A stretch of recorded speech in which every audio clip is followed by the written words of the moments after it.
Meskipun pasukan sekutu telah mengalami kekalahan dalam perang Khandaq, mereka belum benar-benar menyerah. Kekalahan mereka hanya menunda rencana besar mereka untuk menghancurkan Islam.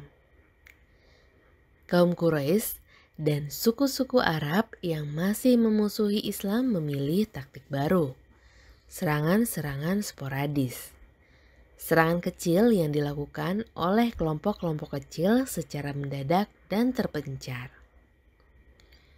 Mereka berharap bahwa dengan cara ini mereka bisa melemahkan kaum muslimin, menebar ketakutan, dan membuat mereka kehilangan semangat. Maka, tak lama setelah perang Khandaq, serangan demi serangan mulai terjadi di sekitar Madinah.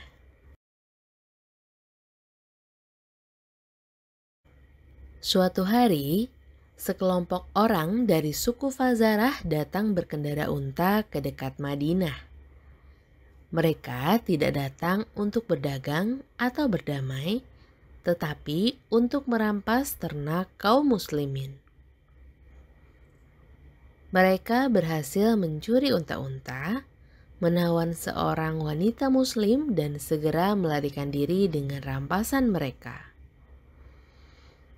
Namun wanita itu tidak menyerah begitu saja. Dengan keberanian luar biasa, ia berhasil meloloskan diri dan kembali ke Madinah dengan selamat. Tak lama kemudian, suku Gafatan dari utara juga melakukan serangan serupa. Mereka menyerbu ladang-ladang ternak muslim, mencoba mengambil hewan-hewan mereka. Rasulullah Shallallahu Alaihi Wasallam segera mengutus Muhammad bin Maslamah bersama 10 pasukan berkuda untuk menyelidiki dan menghadang mereka. Tetapi suku Gafatan telah bersiap. Mereka menyerang Muhammad bin Maslamah dan pasukannya dengan kejam. Semua sahabat yang bersamanya gugur. Dan Muhammad bin Maslamah sendiri jatuh pingsan. Ketika ia akhirnya siuman, dengan tubuh lemah dan terluka, ia kembali ke Madinah untuk menyampaikan kabar duka itu kepada Rasulullah Shallallahu Alaihi Wasallam. Sayangnya, serangan tidak berhenti di situ. Suku Judam yang berada di perbatasan Romawi juga menyerang sebuah kafilah muslim yang sedang dalam perjalanan menuju wilayah Romawi. Mereka merampok harta benda kaum muslimin dan meninggalkan mereka dalam keadaan terluka. Dari semua serangan ini, jelas bahwa kaum kafir tidak ingin memberi ruang bagi Islam untuk berkembang dengan damai. Namun, di tengah situasi yang semakin memanas, Rasulullah Shallallahu Alaihi Wasallam masih belum mengambil keputusan untuk berperang secara besar-besaran. Beliau tetap berharap bahwa perdamaian masih bisa dicapai. Namun, Allah memiliki rencana lain.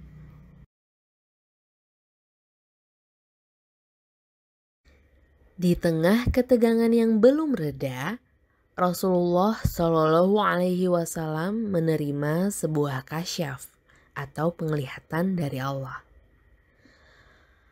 Allah berfirman dalam Al-Quran, لقد صدق الله رسوله الرؤيا بالحق لتدخلن المسجد الحرام إن شاء الله آمنين محلقين رؤوسكم ومقصرين لا تخافون فعلم ما لم تعلموا فجعل من دون ذلك فتحا قريبا. Sungguh Allah telah menyempurnakan kepada Rasul-Nya ruqyah dengan benar. Kamu pasti akan memasuki Masjidil Haram dengan aman jika Allah menghendaki, dengan mencukur habis rambut kepalamu atau memotong pendek, tanpa merasa takut. Tetapi Dia mengetahui apa yang kamu tidak ketahui. Dia sebenarnya telah menetapkan bagimu selain itu kemenangan yang dekat. Quran Surat Al-Fat ayat 28. Dalam penglihatan itu, Rasulullah Shallallahu Alaihi Wasallam melihat kaum muslimin memasuki Mekah dengan aman, mencukur rambut mereka setelah menunaikan ibadah tawaf tanpa rasa takut. Beliau memahami bahwa sudah saatnya kaum muslimin pergi ke Mekah untuk beribadah.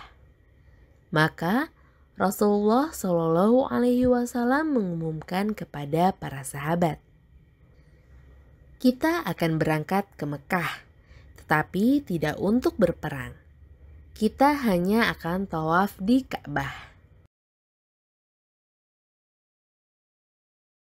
Pada bulan Februari 628 Masehi, Rasulullah Shallallahu Alaihi Wasallam berangkat dari Madinah menuju Mekah, diikuti oleh kurang lebih 1.500 sahabat. Mereka tidak membawa senjata perang, hanya pedang bersarung sebagai perlengkapan perjalanan. Tidak ada tanda-tanda agresi, tidak ada niat untuk menyerang. Namun, kaum Quraisy di Mekah tidak mempercayai niat baik ini. Mereka segera mengumpulkan pasukan dan mempersiapkan pertahanan, seolah-olah Rasulullah Shallallahu Alaihi Wasallam datang untuk menaklukkan Mekah. Ketika mendengar bahwa kaum Quraisy telah bersiap untuk tempur, Rasulullah Shallallahu Alaihi Wasallam mencari jalan lain. Beliau memilih rute padang pasir yang sulit hingga akhirnya tiba di Hudaybiyah, sebuah tempat dekat perbatasan Mekah. Di tempat itu, unta Rasulullah Shallallahu Alaihi Wasallam tiba-tiba berhenti dan tidak mau bergerak lagi. Maka Rasulullah Shallallahu Alaihi Wasallam dan pasukannya pun berkemah di Hudaybiyah.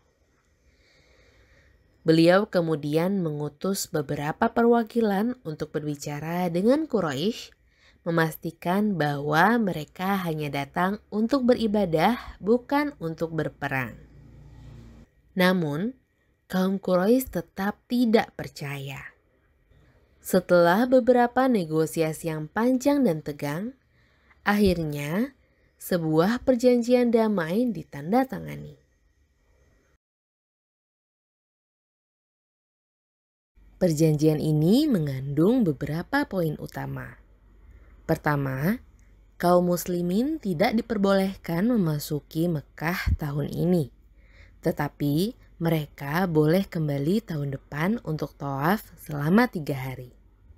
Antara kaum Quraisy dan kaum muslimin juga tidak akan berperang selama 10 tahun.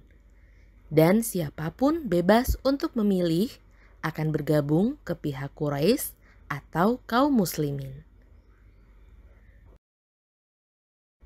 Sebagian sahabat kecewa dengan isi perjanjian ini, terutama Umar bin Khattab.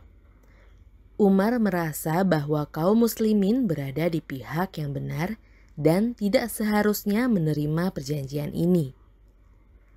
Rasulullah Shallallahu Alaihi Wasallam tersenyum dan menjawab, Allah telah menjanjikan kemenangan kepada kita, tetapi tidak mengatakan kapan.